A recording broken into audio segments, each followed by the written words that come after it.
న్యాయం తీర్చేవాడు అనేటువంటి అది అర్థం ఇచ్చేటువంటిది అన్నమాట. అంటే my lord is my judge, lord is my judge అనేటువంటి ఆ యొక్క మాట అర్థం అన్నమాట దానియేలు అంటే. ఓకే, ఇక్కడ ఉన్నటువంటి మాటలో వారు గురించినటువంటి విషయాలను గురించినటువంటి విషయంలో మరి ఒక చిన్న వాక్యాన్ని చదువుకుని మనం ముందుకు వెళ్ళిపోదాం.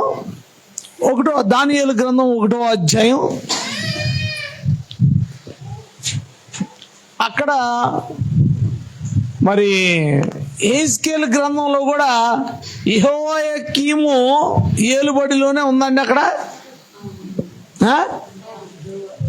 యెహోయాకీము ఏలుబడిలో ఉండగా అనేటువంటి మాట చూస్తాం.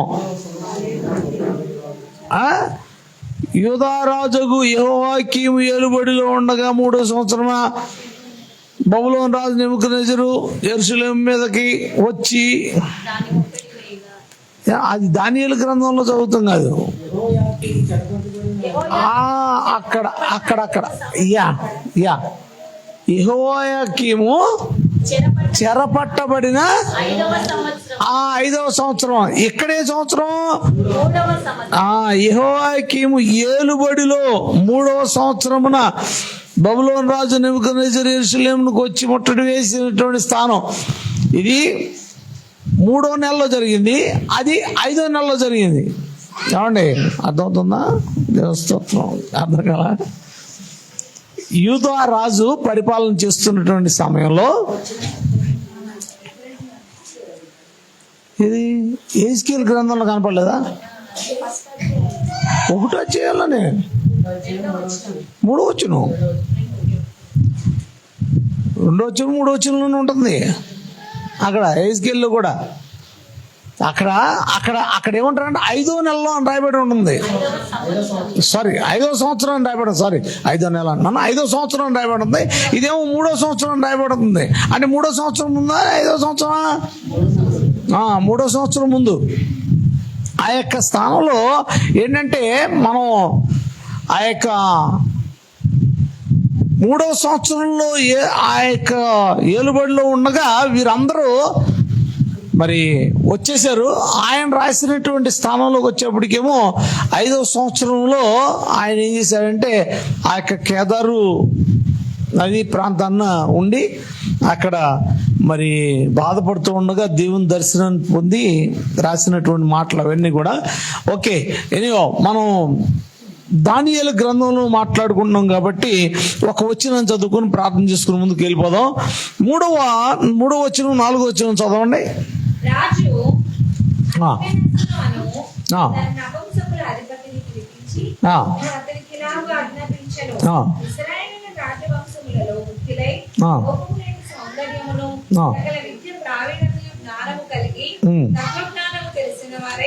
రాజు నగరు నందు నీరు తగిన కొందరు బాలులను రప్పించి కల్దీయుల విద్యను భాషను వారికి నేర్పుము. చాలండి, చిన్న ప్రార్థన చేసుకుని దేవుని యొక్క వాక్య భాగంలోకి వెళ్ళిపోదాం.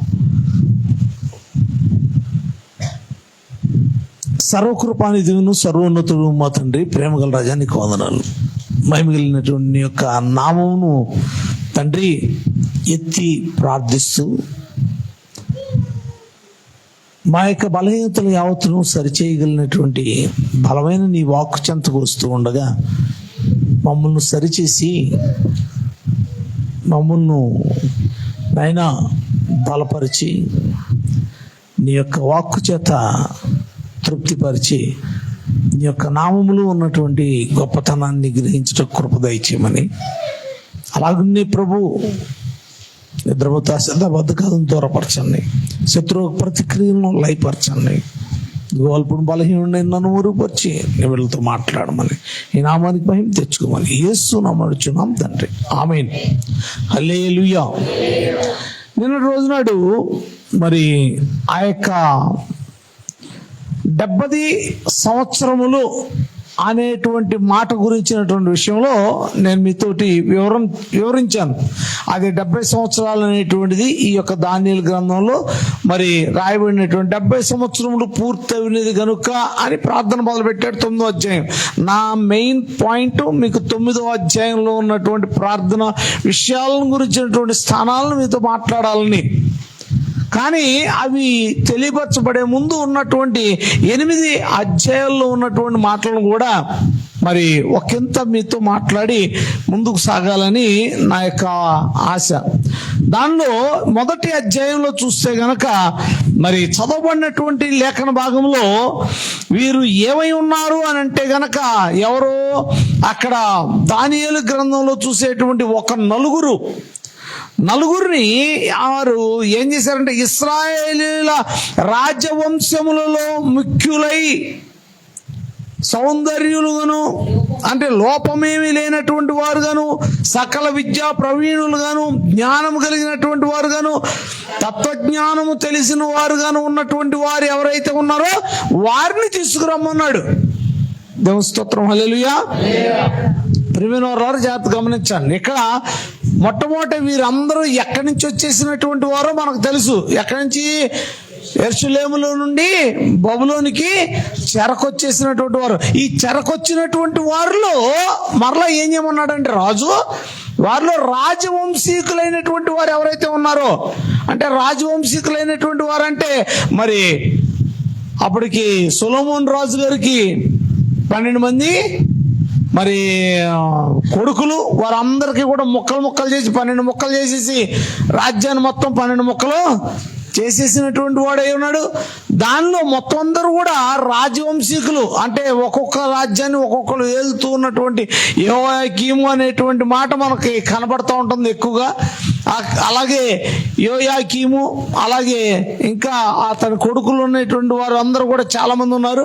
వాళ్ళందరూ కూడా వాళ్ళు ఏలుబడి చేస్తున్నటువంటి వారి యొక్క రాజవంశంలో ఉన్నటువంటి రాజవంశానికి చెందినటువంటి వారు అందరినీ కూడా మరి ఒకసారి ఏరి వాళ్ళల్లో రాజవంశీకులైనటువంటి వారిలో ఎవరైతే మరి తెలివైన వారుగా, సకల విద్యా ప్రవీణులుగా, జ్ఞానము కలిగినటువంటి వారుగా, తత్వజ్ఞానము కలిగినటువంటి వారుగా, అంటే ప్రశ్నకు సమాధానము చెప్పగలిగినటువంటి, చాకచక్యంగా చెప్పగలిగినటువంటి వారుగా ఉన్న వారిని ఏం చేయమన్నాడు అంటే ఏరమన్నాడు. ఏమండి జాగ్రత్తగా గమనించండి. ఎందుకంటే రాజు ఎన్నిక చేయడం అని అంటే గనక అది సామాన్యమైనటువంటి పని కాదండి. అలాగే దేవదేవుడు ఎన్నిక చేసుకున్నాడు అని అంటే గనక, నిన్ను నన్ను ఎన్నిక చేసుకున్నాడంటే అది సామాన్యమైనటువంటి పని కాదు. ఎందుకంటే దేవదేవుడు మరి మనకు తెలిసినటువంటి వారిలో, అంటే మీకు తెలిసినటువంటి వారిలో, మీ కుటుంబంలో మీకంటే తెలివైన వాళ్ళు ఉండొచ్చు, లేకపోతే మీకంటే ధనవంతులు ఉండొచ్చు. కానీ దేవదేవుడు దాన్ని ఏది చూడక దేవదేవుడు మనల్ని ప్రేమించి దేవదేవుడు మనల్ని ఎన్నుకున్నటువంటి వాడై ఉన్నాడు. దేవుని స్తోత్రం చెప్పరా. ఎందుకోసం ఎన్నుకున్నాడు? రాజులైన యాజక సమూహంగా ఉండడం కోసమని మనల్ని ఎన్నుకున్నటువంటి వాడే ఉన్నాడు. దేవుని స్తోత్రం, హల్లెలూయా. కాబట్టి ఇక్కడ అదే ఎన్నిక జరుగుతూ వచ్చింది. రాజుగారు కుటుంబంలో ఉన్నటువంటి వాళ్ళందరినీ, జ్ఞానులైనటువంటి వారిని అందరినీ, తెలివైన వాళ్ళందరినీ, అలాగే తత్వజ్ఞానం కలిగినటువంటి వాళ్ళందరినీ రాజవంశీకులైనటువంటి వారిలో నుండి మరి తీసుకుని రమ్మని చెప్పడం జరిగింది. కాబట్టి ప్రియమైన వారులారా జాగ్రత్తగా గమనించండి.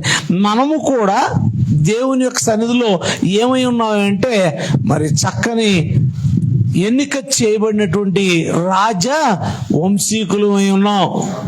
సంతోషంగా ఉన్న వాళ్ళు అల్లే చెప్పండి. మీరు మాత్రం రాజవంశీకులు కాదా ఏంటి? మన రాజు ఎవరు? మనం ఆయన బిడ్డలైనటువంటి వాళ్ళు ఏమవుతారేంటి? రాజకుమారులు, రాజకుమార్తెలు ఎవరా? మరి మీరందరూ కూడా ఎన్నిక చేయబడిన రాజులైన యాజక సమూహం అని అన్నాడు. అంటే మనం ఆయనకి యాజకులమైనటువంటి సమూహంగా ఆయన గుర్తించిన వాడే ఎన్నిక చేసుకున్నాడు. ఇది ఇక్కడ ఈ యొక్క చెరలోకి వచ్చినటువంటి వారిలో నుండి ఏ విధంగా వచ్చే నలుగురిని ఎన్నిక చేసుకున్నాడో అలాగే మన్ను కూడా దేవదేవుడు ఎన్నిక చేసుకుని ఈ 40 రోజులు ఉపవాస ప్రార్థనలో దేవుని సన్నిధిలో దేవుని యొక్క వాక్యాన్ని బలపడేలాగా మనల్ని కూడా ఏం చేశాడు? దేవుడు ఎన్నిక చేసి నడిపించాడు. దేవుని స్తోత్రం, హల్లెలూయా. అందుకని వారు ఎటువంటి వారుగా ఉన్నారో ఆ నలుగురు అని మాట చూసుకున్నట్లయితే వారి యొక్క పేర్లకి అర్థాలు మొట్టమొదట మనం తెలుసుకుందాం. ఆ తర్వాత వారు ఏ విధమైనటువంటి డిసిషన్ తీసుకున్నారు, వారు ఎటువంటి వారుగా ఉన్నారు అనేటువంటి విషయాన్ని మనం ఒకసారి మరి పరిశీలించుకుందాం. ఈ యొక్క అధ్యాయంలోనే ఉన్నటువంటి మాటల్లో ఏంటంటే దానియేలు గ్రంథం మొదటి అధ్యాయంలో మరి దానియేలు అంటే అర్థం ఏమన్నానో చెప్పాను, దేవుడు నా న్యాయాధిపతి. ఓకే. అలాగే హనన్య అంటే యెహోవా దయామయుడు. యెహోవా దయామయుడు. మిషాయేలు అంటే దేవునితో సమానం ఎవరు? మిషాయేలు అంటే దేవునితో సమానం ఎవరు? అలాగే అజర్యా, 4వవాడు అజర్యా. అజర్యా అంటే యెహోవా ఆదుకుంటాడు. యెహోవా ఆదుకుంటాడు. ఇందాక మా పాస్టర్ గారు ఏదో మాటకి అర్థం కూడా చెప్పినట్టున్నారా? యెహెజ్కేలు అంటే ఏంటి? దేవుడు బలపరచును. రాసుకునేటువంటి వాళ్ళు ఇంతవరకు మేము కాలేజ్ చదువుకునేప్పుడు ముందు రఫ్ నోట్స్ రాసుకునేవాళ్ళు.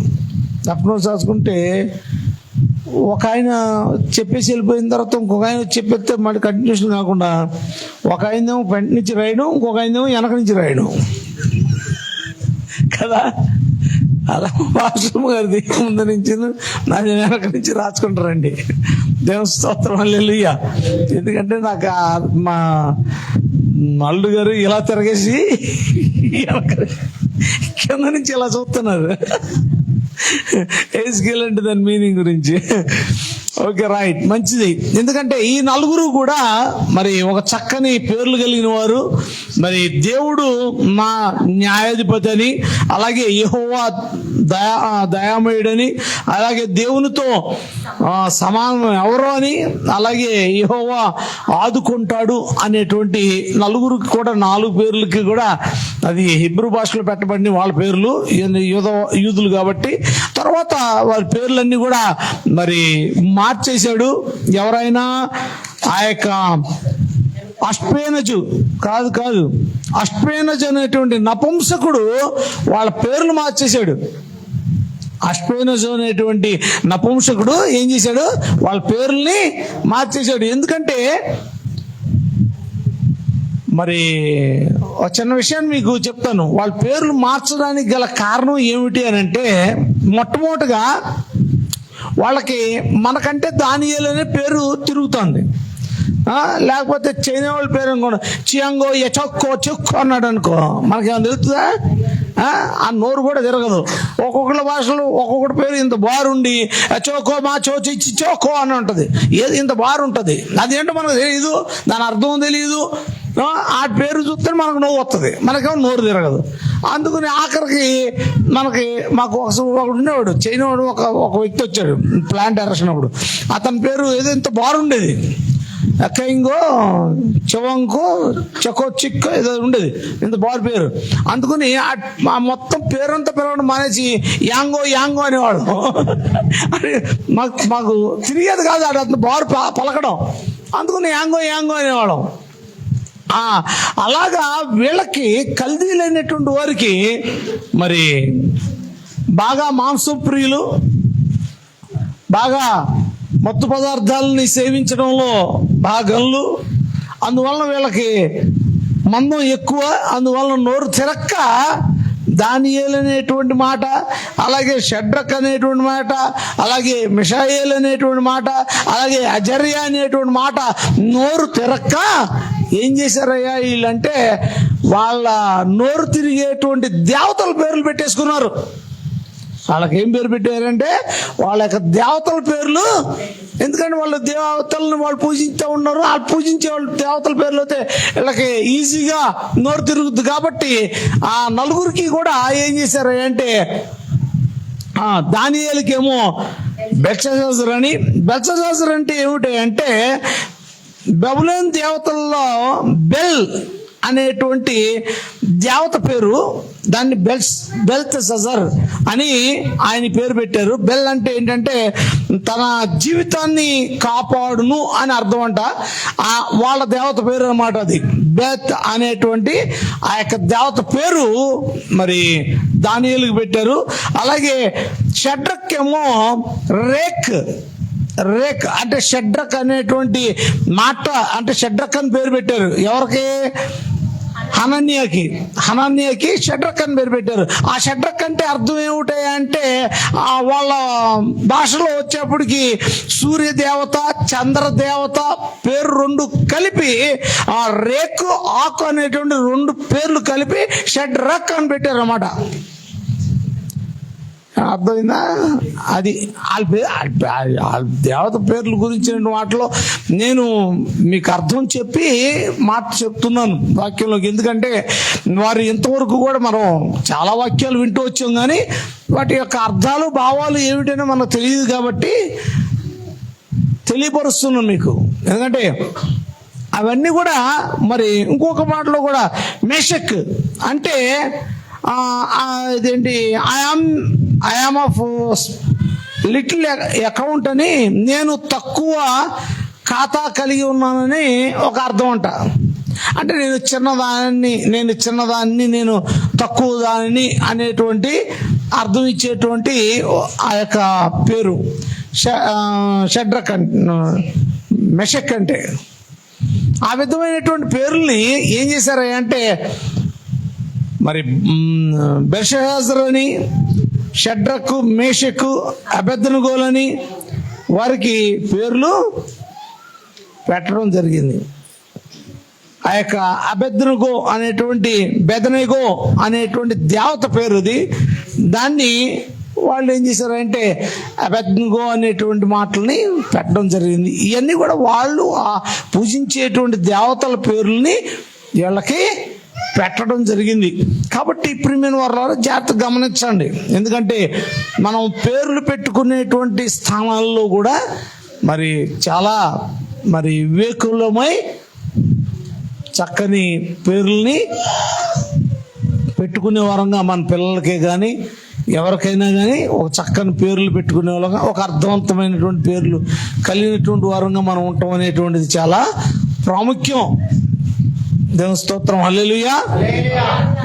మనం ఏ పేరు పెడితే ఆ పేరు బాగుంది కదా అని, ఆ పేరు మా కొడుకు పేరులో గెలిచింది కదా అని, లేకపోతే కూతురు పేరులో గెలిచింది కదా అని, లేకపోతే సా ఉంటే మంచిది కదా అని, సు ఉంటే మంచిది కదా అని, ఇలాంటివన్నీ ఆచారాలని పక్కన పెట్టి ఒక చక్కని పేరు దేవుని యొక్క సన్నిధులు మరి దైవజనుల ద్వారా పెట్టడం అనేటువంటిది పాస్టర్ గారు కూడా అదే మాటను చెప్తూ వచ్చారనుకుంటున్నాను. మనకెంతో మంచిది. Okay, right. కానీ ఈ నలుగురు విషయంలోకి వచ్చేప్పటికి ఈరోజు కొన్ని మాటలు మీకు చెప్పి 1వ అధ్యాయంలో ఈ నలుగురు గురించే రాయబడి ఉంటుంది. ఏమండి, 1వ అధ్యాయం మొత్తం అంతా కూడా చదివితే ఆ 1వ అధ్యాయంలో ఈ నలుగురు గురించినటువంటి విషయమే రాయబడి ఉంటుంది. ఈ నలుగురితో పాటు ఇంకా కొంతమందిని వారు సెలెక్ట్ చేసుకుని వచ్చారు జ్ఞానులుగా ఉండడం కోసమని. ఆ యొక్క రాజుతో పాటు ఉండడం కోసమని కొంతమందిని సెలెక్ట్ చేసుకుని వచ్చాడు. కానీ దానిలో మొత్తం ఈ నలుగురు గురించినటువంటి విషయం బాగా చాలా స్పష్టంగా ఉండటానికి గల కారణం ఏమిటి అనేటువంటి విషయాల్లో మరి వారికి ఉన్నటువంటి ప్రత్యేకమైనటువంటి స్థానాల గురించి మరి మనం ధ్యానిద్దాం. ఎందుకంటే ఇప్పటిదాకా వాళ్ళ పేర్లు ఏమిటి అనేటువంటి విషయాన్ని ధ్యానించాం. మరి వారు ఎంపిక చేయబడ్డానికి వారు ఏమై ఉన్నారంటే సమర్థులైనటువంటి వారే ఉన్నారు. మొట్టమొదటి ఏమై ఉన్నారు? వాళ్ళు సమర్థులైనటువంటి వారుగా ఉన్నారు. ఏ విషయాల్లో వారు సమర్థులైనటువంటి వారుగా ఉన్నారా అంటే, ఇందాక చదివినటువంటి 4వ వచనంలో చదివినటువంటి మాటలో వారు ఎటువంటి వారుగా ఉన్నారా అంటే, ముందు రాజవంశానికి చెందినటువంటి వారుగా ఉన్నారు. ఎవరైనారు వారు? మొట్టమొదటి రాజవంశానికి చెందినటువంటి వారు అయినారు. రెండవది ఎటువంటి కురూపులు కానటువంటి వారుగా ఉన్నారు. అంటే ఏంటి కురూపులు కాకపోవడం అంటే ఏంటండి? కురూపులు అంటే ఏదో ఒక లోపము, ఈ యొక్క బాహ్య రూపంలో ఉన్నటువంటి శరీరానికి ఏ విధమైనటువంటి మరి రూపంలో ఏ విధమైన లోపము లేనటువంటి వారుగా ఉండేటువంటి వారుగా ఉన్నారు. మూడవది ఏంటంటే వారు సౌందర్యము కలిగినటువంటి వారంట. ఎటువంటి వారంట? రూపంలో ఎటువంటి కాళ్ళు చేతులు అన్నీ ఉంటాయి అని కాకుండా అక్కడ ఉన్నటువంటి వారందరికంటే కూడా వీళ్ళు సౌందర్యం కలిగినటువంటి వాళ్ళు, అందమైనటువంటి వాళ్ళు అంట. మరొక మాటలో చూస్తుంటే కనుక సకల విద్య ప్రావీణ్యతయు జ్ఞానమును కలిగి, సకల విద్య జ్ఞానము కలిగినటువంటి వారంట. అలాగే తత్వజ్ఞానమును తెలిసిన వారైన రాజనగరునందు వారిని తీసుకొచ్చారు. అంటే తత్వజ్ఞానమును తెలిసినటువంటి వారు అంటే వీళ్ళకు ఉన్నటువంటి క్వాలిఫికేషన్స్ వారు చూసినటువంటి స్థానంలో వారు ఏమై ఉన్నారంటే ప్రతి ఒక్క విషయంలోనూ కూడా సమర్థులైనటువంటి వారైనా, అంటే క్వాలిఫైడ్ పర్సన్స్ అయి ఉన్నారు. దేవుని స్తోత్రం, హల్లెలూయా. నేను చెప్పేది ప్రతి ఒక్కటి చాలా జాగ్రత్తగా ఉన్నాయి. తర్వాత నేను ఆధ్యాత్మిక స్థానంలో గురించినటువంటి స్థానంలో మనకు మాట్లాడతాను. నేను ఎందుకు ఈ 5 పాయింట్లు చెప్తున్నాను, జాగ్రత్తగా వినండి. ఎందుకంటే ఆయన పిలుచుకున్నటువంటి వాడుగా ఉన్నటువంటి వారిలో ఈ యొక్క గుణాలు మనం కలబడి ఉన్నటువంటిగా మనం ఉండాలి. ఎంపిక చేయబడ్డాము అని అంటే, లేదా దేవుని బిడ్డలుగా దేవుని సన్నిధిలో మనం నడిపించబడ్డాము అని అంటే కనుక అర్హత కలిగినటువంటి వారంగానే దేవుని సన్నిధిలో మనం కనపడాలి. కానీ అర్హత లేని వారంగా దేవుని సన్నిధిలో మనం కనపడకూడదు. ఇంతకాలం భక్తి చేసి ఆఖరికి ఏదో చెప్పినట్టుగా తెలుగు స్వామి చెప్పినట్టుగా ఏమండి ఆ విధంగా అవడానికి వీలు లేనే లేదు. మనం ఎందుకు ఉపవాస ప్రార్థనలను ఏర్పాటు చేసుకున్నామంటే, మనం దేవుని యొక్క వాక్కు ద్వారా మనల్ని మనం సరి చేసుకుంటూ దేవుని బిడ్డలుగా మనం రూపాంతరం చెందడం కోసమని ఉపవాస ప్రార్థనలు పెట్టుకున్నాం. అంతేగాని ప్రత్యేకంగా మందస ఆరాధనలు అనేటువంటి స్థానంలో ఈ ఉపవాస ప్రార్థనలు ఎందుకంటే ఆ యొక్క మహిమ ద్వారా మనం అందరం కూడా ప్రతి ఒక్క స్థితిని మార్పు పొంది ఒక చక్కని స్థానంలోనికి రావాలని. ఎందుకంటే ఇక్కడ మొట్టమొదటి వాళ్ళు ఏమైనా సమర్థులైనటువంటి వారు అయినారు. ఆ సమర్థతలో ఏముందా అంటే వారికి చక్కని సౌందర్యం కలిగిన వారు ఉన్నారు, చక్కని విద్య ఉంది, జ్ఞానం ఉంది, అలాగే తత్వ జ్ఞానం కూడా కలిగినటువంటి వారే ఉన్నారు అనేటువంటి విషయాల్ని అక్కడ చాలా స్పష్టంగా రాయబడి ఉంది. దేవుని బిడ్డ జాగ్రత్త గమనించు. ఎందుకంటే దేవదేవుడు నన్ను ఎన్నుకున్న తర్వాత కూడా మనం కూడా సమర్థులంగా మనం దేవుని యొక్క సన్నిధిలో మనం కనపడాలి. అసమర్థులంగా దేవుని సన్నిధిలో మనం కనపడకూడదు. సమర్థులుగానే దేవుడు చూస్తున్నాడు, మనం సమర్థులుగానే ఉండాలని కోరుకుంటున్నాడు. ఎందుకంటే మనల్ని దేవదేవుడు కోరుకునేటువంటి స్థానం ఎటువంటిదే ఉందా అంటే 1 కొరింథీయులు రాసిన పత్రికలో మాట్లాడుతూ 1వ అధ్యాయం 26వ వచనం నుండి 29వ వచనం వరకు మాట్లాడుతూ ఉంటున్నాడా అంటే జ్ఞానులను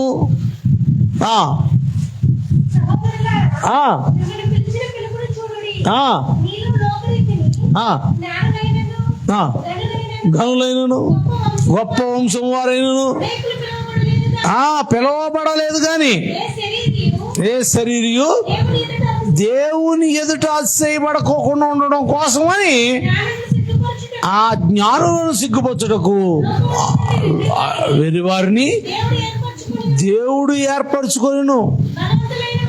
బలవంతు వారిని సిగ్గుపరచుటకు బలహీనులైనటువంటి వారిని ఏర్పరచుకున్నాడంట.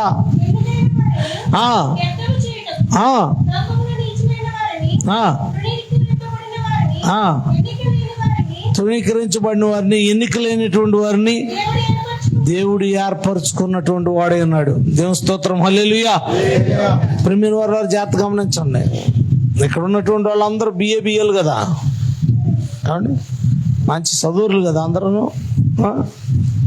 కాబట్టి జాగ్రత్త గమనించండి. ఎందుకంటే చాలా గొప్ప జ్ఞానం కలిగినటువంటి వారిని సిగ్గుపరచడానికంటే, జ్ఞానం లేనటువంటి, అంటే చదువు లేనటువంటి, పామరు లేనటువంటి వారిని దేవుడు ఎన్నుకున్నటువంటి వాడేనంట.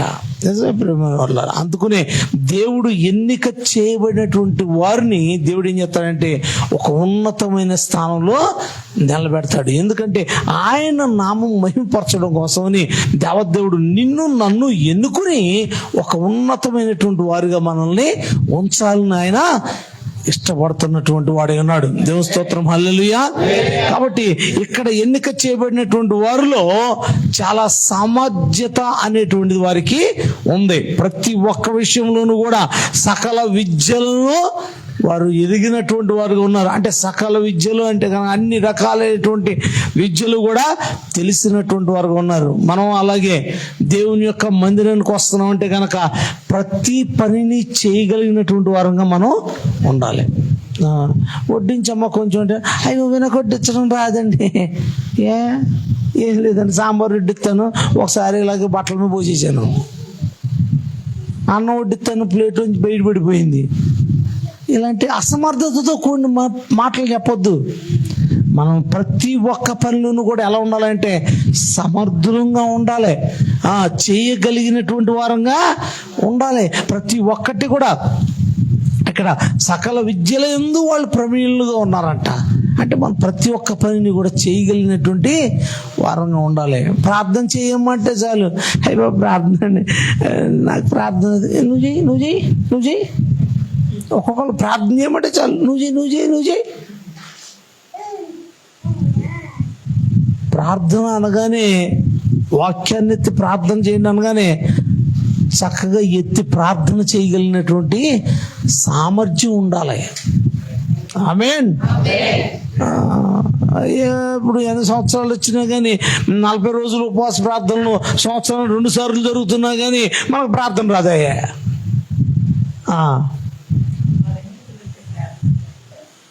బలహీనతలు ఉంటే ప్రార్థన రాదు. మరి బలహీనతలను జయించిన వారుగా ఉండటం కోసమే దేవదేవుడు మనం పిలిచింది ఇక్కడికి. ప్రతి ఒక్క విషయంలోనూ కూడా ఆ బలహీనతను జయించిన వారంగా మనం ఎప్పుడైతే నిలబడతామో అప్పుడే ప్రార్థన అనేది మన నోటి నుండి వస్తుంది. మరి ప్రార్థన రావాలనేటువంటి స్థానం మరి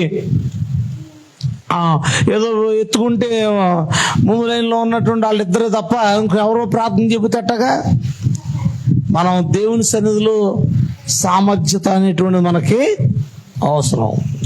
రెండోది, వారు నలుగురు కూడా ఎటువంటి వారుగా ఉన్నారా అంటే దేవునికి భయపడేటువంటి వారుగా ఉన్నారు.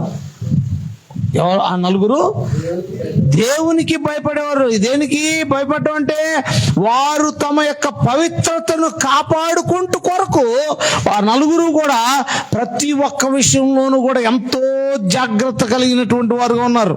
ఏది అక్కడ 8వ అధ్యాయం 8వ వచనం చూడండి. రాజు భుజించు భోజనమును ద్రాక్షారసమును పుచ్చుకొని తన్ను అపవిత్రపరచుకొనకూడదని దానియేలు ఉద్దేశించి అపవిత్రుడు కాకుండానట్లు వాటిని పుచ్చుకొనకుండా 20 మంది నపుంసకుల అధిపతిని వేడుకొనగా. చూసారా, ఈ యొక్క నలుగురు కూడా ఎటువంటి వారుగా ఉన్నారా అంటే వారు వారి యొక్క పవిత్రతను కాపాడుకునేటువంటి వారుగా ఉన్నారు. అంటే వారు పవిత్రతను కాపాడుకుంటాం అంటే దేవునికి భయపడుతూ దేవునికి ఇష్టం లేనటువంటి దాన్ని చేయకోకుండా ఉండటానికి వారు ప్రయత్నం చేసేవారుగా ఉన్నారు. మనం దేవునికి ఇష్టమైనటువంటి దాన్ని చేయడానికి మనం ప్రయత్నం చేస్తున్నామా? ఏమండి, చక్కగా ఉపవాస ప్రార్థనలు జరుగుతున్నాయంటే మరి వీలు చూసుకుని సమయం చూసుకుని ఏదో వారానికి ఒక రోజు రావడం కాకుండా మరి వారంలో కనీసం 4 రోజులైనా కానీ మరి దేవుని సన్నిధికి రావడానికి, ఉపవాస ప్రార్థనలో పాల్గొనడానికి మనం ఎలా ప్రయత్నం చేస్తున్నాం? మనం ఎటువంటి ప్రయత్నం చేస్తున్నాం? మనం ప్రయత్నం చేయకపోతే కనుక మన యొక్క దేవుని విషయంలోకి వచ్చేప్పటికి మన పవిత్రతను మనం కాపాడుకోలేము. మన ప్రయత్నం చేయకపోతే కనుక ఏ విధంగానూ దేవుని సన్నిధిలో మనం దేన్ని కూడా పొందుకోలేము. ఎందుకంటే నీ ప్రయత్నం లేకోకుండా ఏది కూడా జరగదు. వెళ్ళాలి అంటే కూర్చుంటే మనం ఇక్కడికి వచ్చేస్తామా? లేవాలి, ప్రయత్నం చేయాలి. ఆటో పట్టుకోవాలి, ఆటో ఎక్కాలి, ఓసారి దిగాలి, మళ్ళీ ఇంకో ఆటో పట్టుకోవాలి, ఇంకోసారి ఎక్కాలి, ఇంకోసారి దిగాలి. బాబు కొంతమంది అయితే కనుక బాబు కమాన్ దగ్గర దించమంటే ఆడు ఎక్కడో కమాన్ దగ్గర దించేసాడంట ఒక ఆవిడ్ని. ఆవిడ అక్కడి నుంచి నడుచుకుంటూ వచ్చిందంట పాపం. క్రితం సంవత్సరం ఎక్స్పీరియన్స్ సుశీల్ గారి. లేకపోతే ఎక్కడో తీసుకెళ్ళిపోయి ఇంకెక్కడో దించేసాడంట, మళ్ళీ వెనక్కి నడిచి వచ్చారంట. ఎస్, అవును. ఎందుకంటే మనం ప్రయత్నం చేస్తేనే. ఒకటి 2 సార్లు జరిగింది కాబట్టి ఈసారి అసలు ఆ డౌటే లేదు. మనం ప్రయత్నం చేయకపోతే కనుక ఏది పొందుకోలేం. ఏ విషయంలోనూ కూడా మనం జయాన్ని మనం చూడలేం. ఇక్కడ వీళ్ళు దానియేలు తన యొక్క పవిత్రతను కాపాడుకోవటం కోసమని ఏం చేశాడు అంటే, అయ్యా మేము ఆహారం తీసుకోము, ఆ పానీయం తీసుకోము అని చెప్పి నపుంసకుల అధిపతి దగ్గరికి వెళ్ళిపోయి ధైర్యంగా తన యొక్క పవిత్రతను కాపాడుకోవడం కోసమని వెంటనే చెప్పినటువంటి వ్యక్తిగా ఉన్నాడు. దేవుని స్తోత్రం, హల్లెలూయా. మరి మనము దేవుని విషయంకి వచ్చేప్పటికి మనము ఎటువంటి వారంగా ఉంటున్నాం? మన నోటి మాటను కాపాడుకునే విషయంలో, మనం చేసేటువంటి పనులను జాగ్రత్తగా చేసే విషయంలో, మన పవిత్రతను మనం ఎంతగా జాగ్రత్తగా కాపాడుకునే వారంగా మనం ఉంటున్నాం. దానిలో అయితే గనక ఆ యొక్క నపుంసకుల అధిపతితోటి డైరెక్ట్గా మాట్లాడడానికి వెళ్ళిపోయాడు. అయ్యా మేము దాన్ని పుచ్చుకోను మరి అన్నప్పుడు నపుంసకుల అధిపతి అన్నాడు కదా, అయ్యా నువ్వు ఈ తీసుకోకపోతే కనుక రాజు నా ఉద్యోగం తీసేస్తాడు, కాబట్టి నువ్వు తప్పనిసరిగా తీసుకోవాలంటే అప్పుడు బతిమాలుకుంటున్నాడు అన్నమాట. ఏమంటున్నాడయ్యా అంటే, ఆ యొక్క 10వ వచనం చదివినట్లయితే కనుక ఏమంటున్నాడు?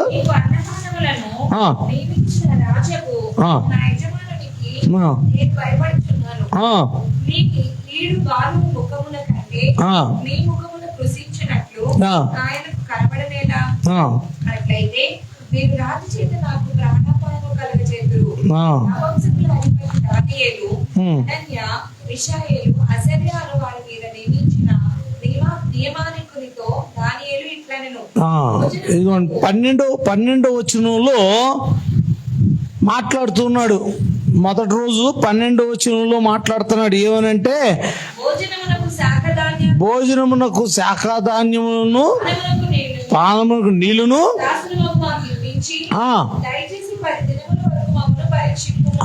చాలండి. ఇక్కడ ఏం చేయమంటున్నాడు? 10 రోజులు మమ్మల్ని మాకు ఇష్టమైన ఆహారాన్ని ఇచ్చి పరీక్షించండి అని చెప్పి దానియేలు ఇక్కడ ఒక ఛాలెంజ్తో కూడినటువంటి టెస్ట్కి యాక్సెప్ట్ చేస్తున్నాడు. ఏమండి, ఒక ఛాలెంజ్ చేస్తున్నాడు. నిజంగా ఆ యొక్క రాజభోజనం తిన్నటువంటి వారైతే గనక మరి బలంగాను, చాలా అందంగాను, చాలా బాగుంటారని వారి యొక్క ఉద్దేశం. కానీ అది విగ్రహార్పితమైనటువంటి దాన్ని తినకూడదని వారు తీసుకొచ్చి వారిని ఉంచినటువంటి ప్రదేశంలో మరి వారు ఏ ఆహారాన్ని కూడా ప్రతి ఒక్కటి కూడా వారి యొక్క దేవతలకు బలి అర్పించిన దానిని వారు తీసుకొచ్చి మరి భోజన పదార్థాల్లో పెడతారు. కాబట్టి ఆ యొక్క మాంసాహారాన్ని పెడతారు. కాబట్టి ఆ యొక్క స్థానంలో అందరూ ఏం చేశారయ్యా అంటే దాన్ని వీరు నలుగురు కూడా వ్యతిరేకించిన వారై ఉన్నారు. మీరు వారి జాగ్రత్త గమనించండి. మాట అంటాం చాలా ఈజీ, కానీ దాన్ని నిలబెట్టుకుని నెరవేర్చడం అనేటువంటిది చాలా కష్టం. చాలా ఛాలెంజ్. ఎందుకంటే మనం 2 రాజుల గ్రంథం 1వ అధ్యాయంలో ఒక ఛాలెంజ్ చూస్తాం. వదిలేండి, మీరు తీయకండి, మనందరికి బాగా తెలిసిందే. అది 1వ అధ్యాయంలో ఒక్కడుగా ఉన్నటువంటి ఆ యొక్క ప్రవక్త మరి యెజబెలు యొక్క ప్రవక్తలందరికీ ఛాలెంజ్గా ఒక ఛాలెంజ్ని విసురుతాడు. ఇదిగో మీ దేవుడు గొప్ప, నా దేవుడు గొప్ప, తేల్చుకుందాం రండి అని చెప్పి అప్పటికే తాము ఏలియా యొక్క శిష్యులందరినీ చాలా మందిని చంపేస్తాడు. ఆఖరికి ఒక్కడుగా మిగిలినటువంటి ఒక్కడు ఛాలెంజ్ చేస్తున్నాడు. వాళ్ళని చంపడం కాదు, రండి ఛాలెంజ్ అంటున్నాడు. అలాగా పౌరుషంగా వీళ్ళు నలుగురు కూడా నిలబడినటువంటి స్థానంలో ప్రియమైన వారలారా వారి యొక్క పవిత్రతను కాపాడుకుంటాను. అంటే ఏంటి? దేవుని యొక్క మాట ప్రకారం జీవించడానికి వారు దేవునికి భయపడినటువంటి వారుగా, దేవుని యొక్క మాటకు లోబడినటువంటి వారుగా, దేవుని మాటను అనుసరిస్తూ జీవిస్తున్నటువంటి వారుగా, వారు దేవునికి భయపడినటువంటి వాళ్ళే. వాళ్ళు వారి యొక్క పవిత్రతను కాపాడుకోవడానికి వాళ్ళు మొదటిగా 10 రోజుల సమయంలో వారు నిలబడడానికి ఇష్టపడ్డారు. మరి నువ్వు ఎప్పుడైనా ఒక 10 రోజులు దేవుని మాట ప్రకారం నిలబడడానికి ఎప్పుడు ప్రయత్నం చేసావా? ఒక 10 రోజులు అదేంటి అయ్యారు, మేము 10 రోజులు అలాగే ఉంటాం, చాలా కరెక్ట్గా ఉంటున్నాం మేము, మీరేం 10 రోజులు అంటారేంటి? అన్ని రోజులు మేము కరెక్ట్గానే ఉంటాం, అన్ని రోజులు పర్ఫెక్ట్గా మేము, అలా మీరు తక్కువ అంచనా ఎక్కండి, మేము 4 రోజులు ఉంటాం మేము అని అనగలిగిన వాళ్ళు ఎవరు ఉన్నారా? 10 రోజులు ఎక్కడ అయ్యారు? 10 గంటలు కూడా చాలా కష్టమే అయ్యారు. ఇది మన పవిత్రతను మనం కాపాడుకునేటువంటి వారంగా ఉండటానికి, మన నోటికి మనం కళ్ళెం వేసుకోవడానికి, లేకపోతే మన యొక్క చూపుకి మనం కళ్ళెం వేయడానికి, లేకపోతే మన యొక్క మాటలకి మనం కళ్ళెం వేయడానికి ఏమండి 10 గంటలన్నా కరెక్ట్గా దేవుని యొక్క మాట ప్రకారం జీవించగలుగుతూ ఉంటారా? 10 గంటలు 10 రోజులు అవసరం ఇక్కడ. ఇలాగితే కనుక 10 రోజులు పరీక్షించమన్నాడు. 10 రోజులు పరీక్షించిన తర్వాత చూడమంటే ఆడికి వచ్చిన తర్వాత ఆ ముఖం చూడండి ఎలా ఉందో. ఇది 15వ వచనంలో చూడండి. వారి ముఖములు రాజభోజనము భుజించు వారందరి ముఖముల కంటే సౌందర్యముగాను కళగాను కనబడగా, రాజు వారికి నియమించిన భోజనమును పానము కొరకైన ద్రాక్షారసమును ఆ నియమాకుడు తీసివేసి వారికి సాగ్రధాన్యతలను ఇచ్చెను. దేవుని స్తోత్రం, హల్లెలూయా. ఇక్కడ చూసినట్లయితే కనుక 10 దినములైన పిమ్మట వారి ముఖములు ఎలా ఉన్నాయంట? రాజు భోజనం చేసే వారి ముఖాల కంటే వీళ్ళ ముఖాలు ఎలా ఉన్నాయి?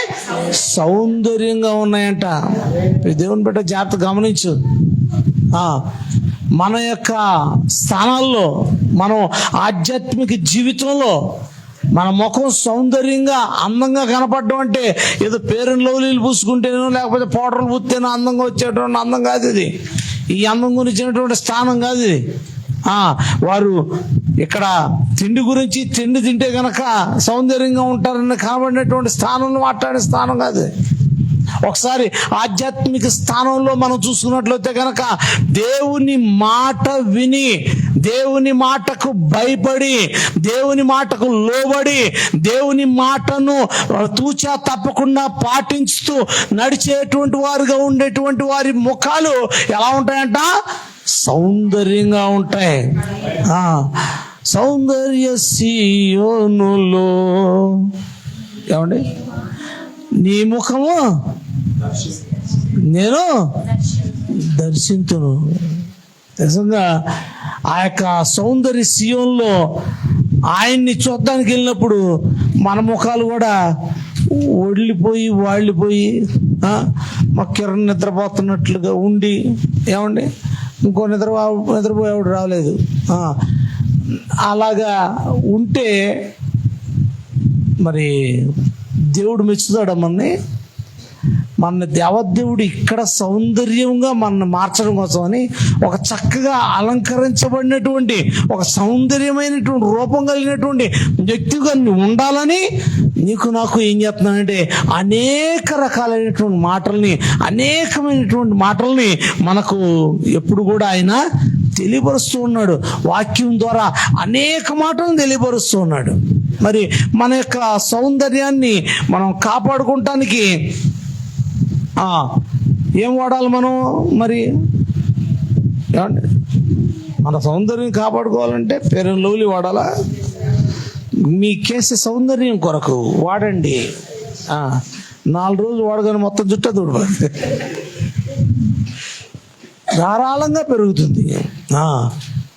మీరు కని విని ఎరగనట్టుగా ఆశ్చర్యంగా పెరుగుతుంది మీ జుట్టు అనగానే ఇంకా వాడికి ఆర్డర్ల మీద ఆర్డర్లు వెళ్ళిపోతాయి. వాడు తీసుకొచ్చి రాసుకున్న తర్వాత వాళ్ళు వస్తారు పక్కనే, ఏంటి జుట్లు కొంటాం, ఎంటికలు కొంటాం. ఈ ఆర్డర్లు తేవడం, పూసుకోవడం, వాళ్ళు ఊడిపోయింది అని కొనుక్కెళ్ళడానికి వాళ్ళు వస్తారు. ఏమండి, మన సౌందర్యాన్ని కాపాడుకోవడానికి చాలా చాలా ప్రయత్నాలు చేస్తారు. ఆ ప్రయత్నాల్లో చాలామంది మరి రకరకాల వ్యాధిగ్రస్తులై చనిపోయి క్యాన్సర్ లాంటివి వచ్చి చనిపోయినటువంటి వారు కూడా ఉన్నారు. మరి చాలా విషయాల్లో ఫేస్ ఫెరాసిస్ వచ్చినటువంటి వాళ్ళు, ఆ లిప్స్కి రాసి ఆ లిప్స్ మూమెంట్స్ లేకోకుండా చచ్చుబడిపోయినటువంటి వారు అయిపోయినటువంటి వాళ్ళు చాలామంది ఉన్నారు. ప్రేమైన వాళ్ళరా, ఈ యొక్క బాహ్య సౌందర్యం గురించినటువంటి స్థానం కంటే దేవదేవుడు కోరుకునేటి ఏంటంటే ఆత్మ సంబంధమైనటువంటి సౌందర్యం మనకు కావాలి. ఆత్మ సంబంధమైనటువంటి సౌందర్యం అంటే మరి ఎలా వస్తుంది అది? ఏమండి, ఆత్మ సంబంధమైనటువంటి సౌందర్యం ఎక్కడ వస్తుంది మనకి?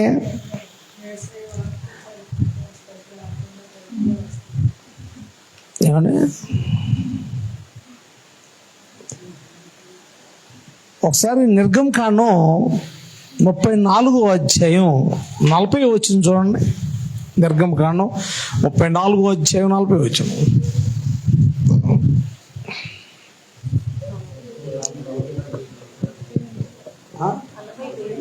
34వ అధ్యాయం 30 వచ్చింది. 40 అన్నానా? అహరోను ఇశ్రాయేలీయులందరూ మోషేను చూచినప్పుడు అతని ముఖ చర్మము ప్రకాశించెను గనుక వారు అతని సమీపింప వెరచిరి. ఏం చూసారంట వాళ్ళు అక్కడి నుంచి? అది ఏమాత్రం ఏం చూసారు వాళ్ళు? మోషే ముఖాన్ని ప్రకాశించుతున్నటువంటి మోషే ముఖం చూసేప్పటికి వాళ్ళు అసలు మోషే దగ్గరికి వెళ్ళడానికి కూడా భయపడ్డారంట. ఎందుకని? ఆయన అప్పుడు ఎక్కడికి వెళ్ళొచ్చాడు?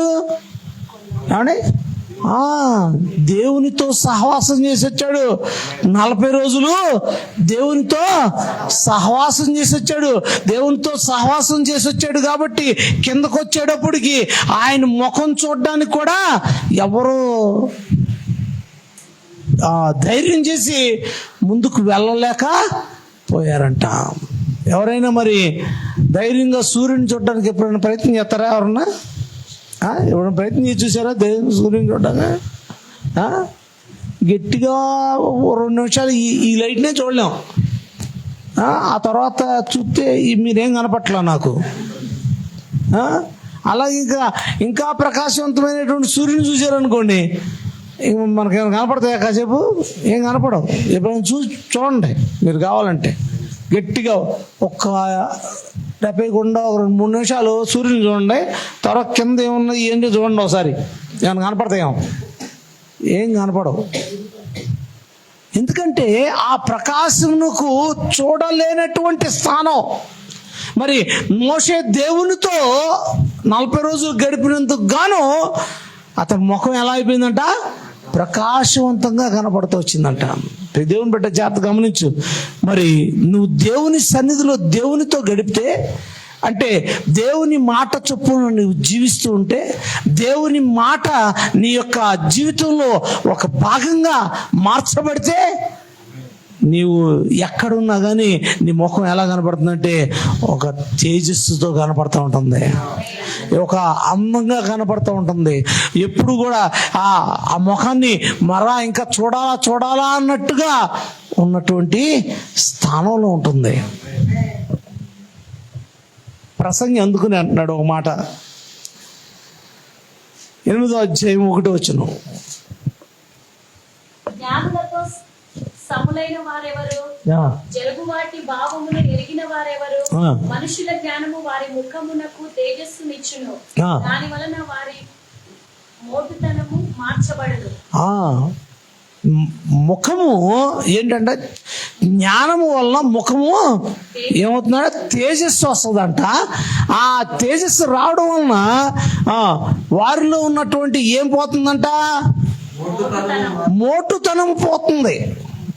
వారి యొక్క మోటుతనం అంటే ఏంటి, మొరటుగా మాట్లాడేటువంటి స్థానము, లేకపోతే కనుక మొరటుగా ప్రవర్తించేటువంటి స్థానము వారిలోంచి పోతుంది. ఎందుకంటే మనం కూడా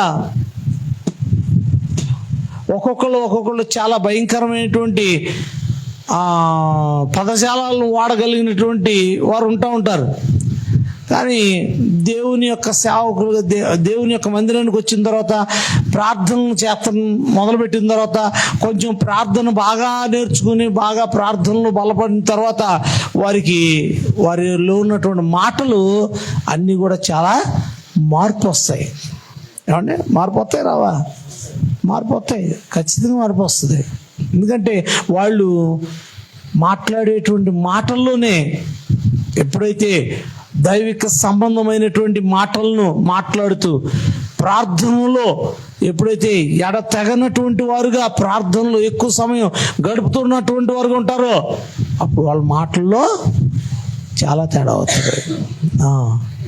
తోరికి వచ్చినప్పుడు, మరి మొదట్లో వచ్చినప్పుడు మీరు మాట్లాడినటువంటి మాటలు ఇప్పుడు మీ నోట్లోంచి రావట్లేదు.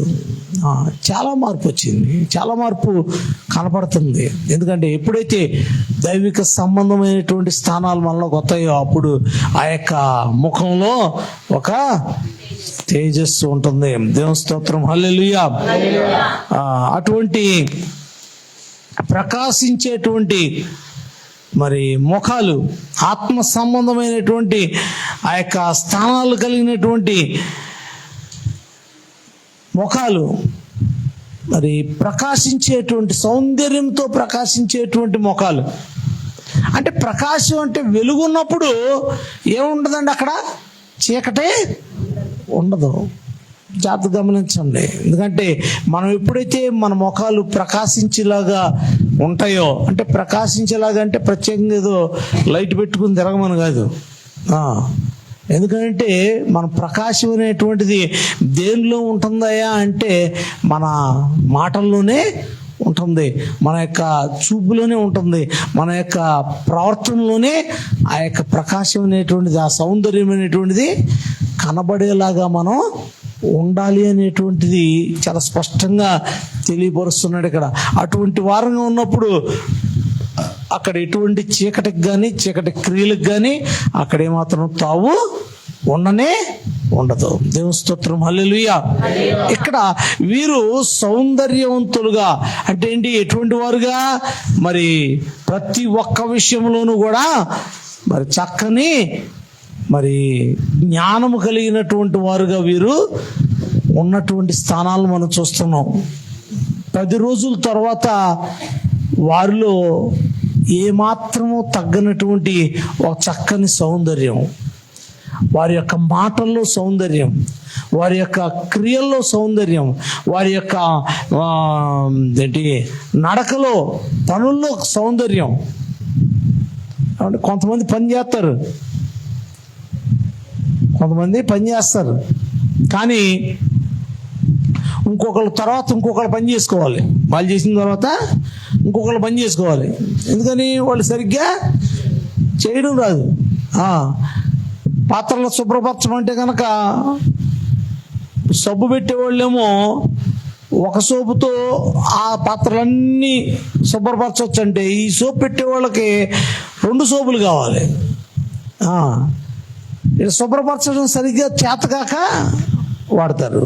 అలాగే కడిగే వాళ్ళ దగ్గరికి వచ్చేప్పటికి ఆ సోప్ అంతా పోయేలాగా కడుగుతారంటే కడగరు. వీళ్ళు పని చేస్తారు.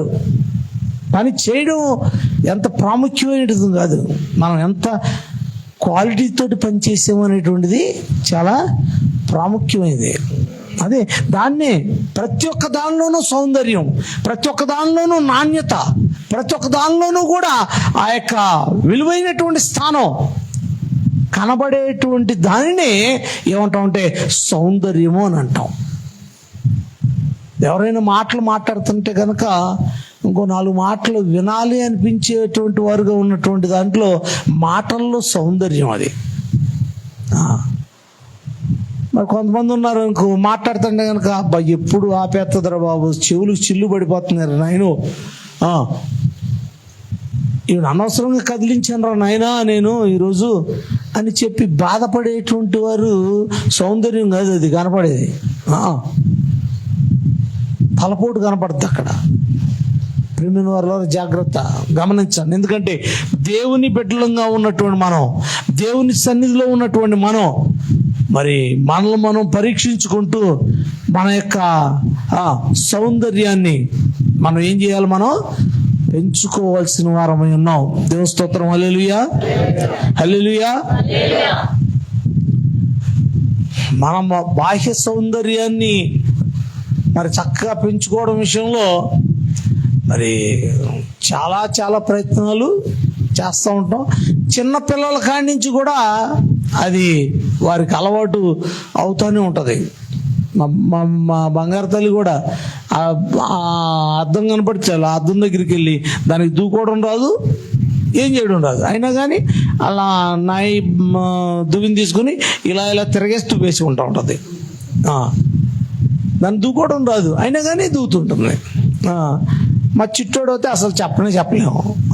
వాడు వెళ్ళి దాని దగ్గర కూర్చుని తెగ పూసేసుకుంటూ ఉంటాడు. ఆడు పౌడర్ రాసుకుంటాం జాత కదా, కానీ మా చిట్టోడికి డబ్బాలు పూసేసుకుంటుంది. కానీ అస్సలు ఏ మాత్రం అందంగా వండుకోకుండా పూసుకుంటూ ఉంటుంది. ఏం చేస్తాం?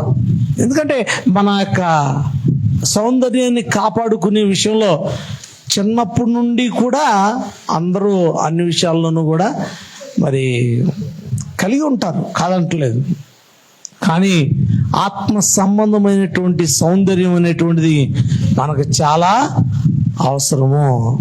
ఆత్మ సంబంధమైనటువంటి సౌందర్యాన్ని దేవాది దేవుడు చూస్తూ ఉన్నవాడే అన్నాడు. బయట కనపడేది సౌందర్యం బయట ఉన్నటువంటి మనుషులు చూస్తారు. ఏమండి, మీ ఇంట్లో వాళ్ళు చూస్తారు, లేకపోతే మీ చర్చికి వస్తే చర్చిలో వాళ్ళందరూ చూస్తారు, లేకపోతే మీరు వస్తా అంటే రోడ్డు మీద వాళ్ళందరూ చూస్తారేమో మీ సౌందర్యాన్ని, మీ బయట కనబడేటువంటి సౌందర్యాన్ని, అందాన్ని, ఏదైనా కానీ ఆత్మ సంబంధమైనటువంటి సౌందర్యాన్ని అంటే ఏంటి? దేవుని యొక్క వాక్యానుసారంగా నడుస్తూ ఉన్నటువంటి రీతిగా, మాట్లాడుతూ ఉన్న రీతిగా, చూస్తూ ఉన్నటువంటి స్థానంలో ప్రతి ఒక్క దానిలోనూ కూడా దైవిక కళ కనపడేటువంటి ఒక సౌందర్యం కనపడేటువంటి ఆ యొక్క స్థానాన్ని దేవాదేవుడు చూస్తూ ఉన్నటువంటి వాడే ఉన్నాడు. దేవుని స్తోత్రం. హల్లెలూయా. మరి ఆయన చూస్తూ ఉన్నటువంటి వాడు కాబట్టి మనం జాగ్రత్తగా ఉండవలసిన అవసరం చాలా ఉంది. ఎందుకంటే ఆయనకి మరుగై ఏది కూడా నేను ఏమీ చేయలేము. ఆయన మరుగైంది ఏదైనా ఉందా? ఏది మరుగైంది లేదు. అన్ని కూడా A to Z ఆయన ప్రతి చిన్నదాని నుండి పెద్దదాని వరకు కూడా ఆయన చూడగలిగిన సమర్థుడైనటువంటి దేవుడు. కాబట్టి ప్రియ దేవుని బిడ్డ జాగ్రత్త. ఎందుకంటే కొన్ని విషయాల్లో మనము ఆ యొక్క దైవిక సౌందర్యాన్ని మనం కాపాడుకోలేకపోవడం వలన, అంటే దేవుని యొక్క మాట ప్రకారం జీవించవలసినటువంటి వారంగా జీవించాలి అని తెలుసు, కానీ జీవించకపోవడం వలన ఏమవుతున్నాం అంటే మన యొక్క సౌందర్యాన్ని మనమే చేతులరా పోగొట్టుకుంటున్నటువంటి వారు ఉన్నాం. వెళ్ళాలని తెలుసు క్రమానికి, కానీ వెళ్ళడానికి బద్ధకం. ఇవ్వాలి దేవునికి అని దశమ భాగం తెలుసు, కానీ ఇవ్వడానికి రకరకాల ఆటంకాలు, ఆలోచనలు. అలాగే ప్రతి ఒక్క విషయంలోనూ కూడా దేవుని యొక్క పనిలో పాలిభాగస్థులం అవ్వాలి అనేటువంటి విషయం తెలుసు, కానీ ఏ పనిలోనూ పాలిభాగస్థులం అవ్వం. పాస్టర్ గారితో కూర్చుని చక్క మాటలు చెప్పమంటే మాత్రం చెబుతాం.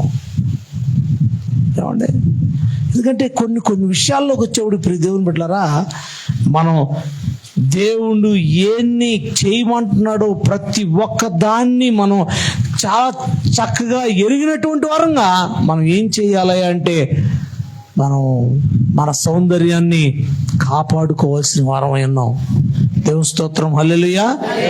నువ్వు గనక కాపాడుకోలేకపోయావు అనుకో, రేపటి రోజు నాడు దేవదేవుడు మనల్ని చూసినప్పుడు మన ముఖాల్లో ఏ విధమైనటువంటి సౌందర్యం లేదనుకో, అప్పుడు దేవుడు ఏం చేస్తాడంటారు?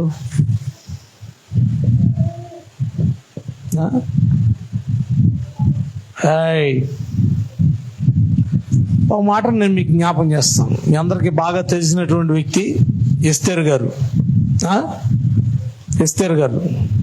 ఎస్తేరుని మరి వాళ్ళ పినతండ్రి అయినటువంటి మొర్దెకై దగ్గర నుంచి తీసుకొచ్చిన తర్వాత మరి కొంచెం అందమైనటువంటి వాళ్ళనే, రాజు భారీగా ఉండాలంటే అందమైన వాళ్ళని ఎన్నిక చేసుకొస్తారు, అంతేగాని అందం లేనటువంటి వాళ్ళని, నల్లగా ఉండే వాళ్ళని తీసుకురారుగా. కొంచెం ఏమైనా కానీ అందంగా ఉండేటువంటి ఆవిడే తీసుకొచ్చారు.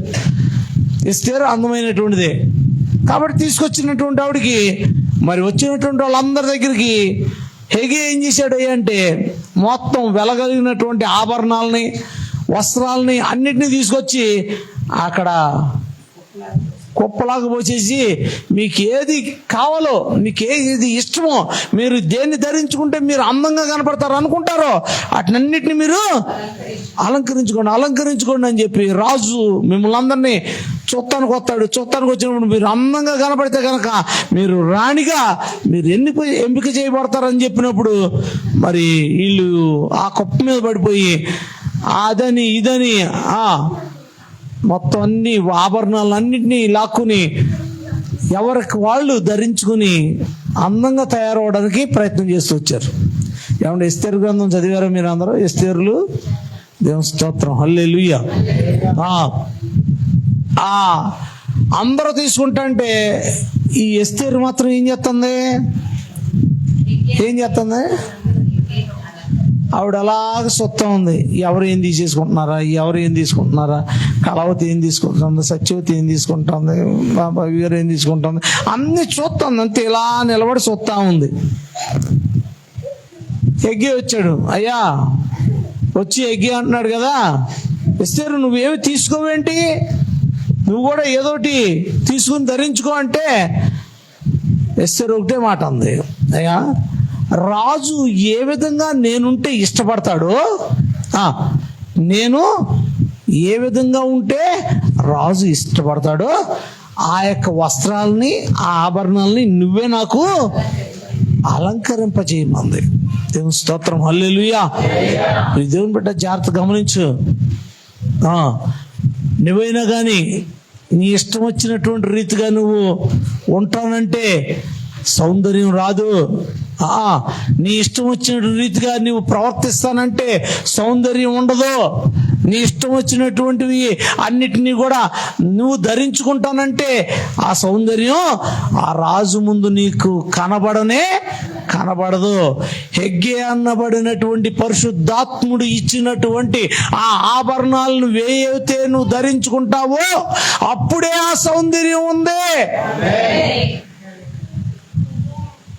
రాజు దగ్గరికి నిలబడేటువంటి వారికి ఆ సౌందర్యం రావాలి అంటే గనక పరిశుద్ధాత్ముడు ఇచ్చేటువంటి ఈ యొక్క దేవుని వాక్కులో ఉన్నటువంటి మాటల్ని మనం ఏం చేసుకోవాలంటే అలంకరించుకోవాలి. సాధు అయినటువంటి మృదువైనటువంటి స్వభావమును అక్షయ అలంకరణగా మీరు అలంకరించుకొనిడి అని అంటున్నాడు. మరి మనం ఆ యొక్క స్వభావాల్ని మనం ధరించుకున్నప్పుడే మనలో ఏముంటుంది? సౌందర్యం ఉంటుందండి. దేవుని స్తోత్రం, హల్లెలూయా. నా మాటలు ముగిస్తూ ఆఖరి వచనానికి వస్తున్నాను. 20వ వచనం చూడండి, దానియేలు గ్రంథం 1వ అధ్యాయం 20వ వచనం. రాజు వీరి యొద్ద విచారణ చేయగా వివేకముల సంబంధమైన ఈ విషయములో వీరు తన రాజ్యం మందంతట నుండి శకునగాండ్ర కంటే గారడి విద్య గల వారు అందరికంటే ఈ నలుగురు ఎటువంటి వారై ఉన్నారు అనేటువంటి విషయాన్ని మనం చాలా స్పష్టంగా మనం చూడగలిగినటువంటి స్థానం ఉంది. ఎందుకంటే వీరు నలుగురు కూడా ఎటువంటి వారుగా ఉన్నారంటే, మొట్టమొదటిగా వారు దేవునికి భయపడినటువంటి వారుగా ఉన్నారు. వారు దేవునికి భయపడినటువంటి వారే వారి యొక్క ఆహార పదార్థాలను కూడా నియంత్రించినటువంటి వారుగా కనపడుతున్నారు. మరి అలాగే వారి యొక్క సౌందర్యాన్ని కాపాడుకునే విషయంలో, వారి యొక్క పవిత్రతను కాపాడుకునే విషయంలో ఏ మాత్రము కూడా జడియక దేవుని కొరకు ఒక ప్రత్యేకంగా నిలబడినటువంటి వారుగా వారు కనబడుతూ ఉన్నారు ఈ నలుగురు. మరి అలాగే ఆ నలుగురు ఎటువంటి వారుగా ఉన్నారనేటువంటిది ఆఖరి మాటలను చూద్దాం. చూడండి, వారు విచారణ చేయగా జ్ఞాన వివేకములు సంబంధమైన ప్రతి విషయములో వీరు తమ రాజ్యమంతట నుండి శకునగాళ్ళ కంటేను గారడీ విద్య వారి కంటేను 10 అంతులు శ్రేష్ఠులుగా ఉన్నారు. దేవుని స్తోత్రం, హల్లెలూయా. ఒక ప్రత్యేకత ఉండాలండి. దేవుని యొక్క బిడ్డలు ఉన్నామంటే, దేవుని యొక్క బిడ్డలుగా మనం ఉన్నాము అని అంటే ఒక ప్రత్యేకత ఉండాలి.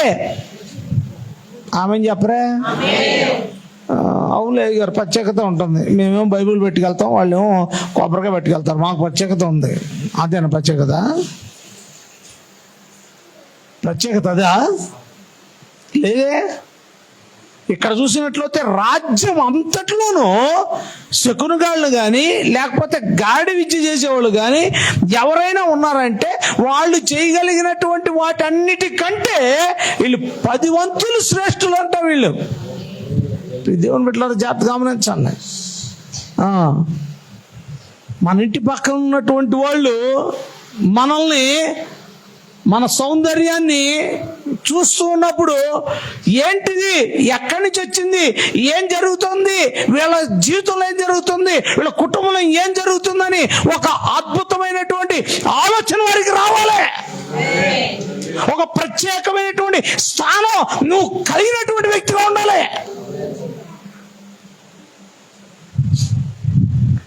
ఎక్కడున్నా కానీ నువ్వు పని చేసేటువంటి స్థలం ఉండు, అక్కడ ప్రత్యేకమైనటువంటి రీతిగానే నువ్వు కనబడాలి.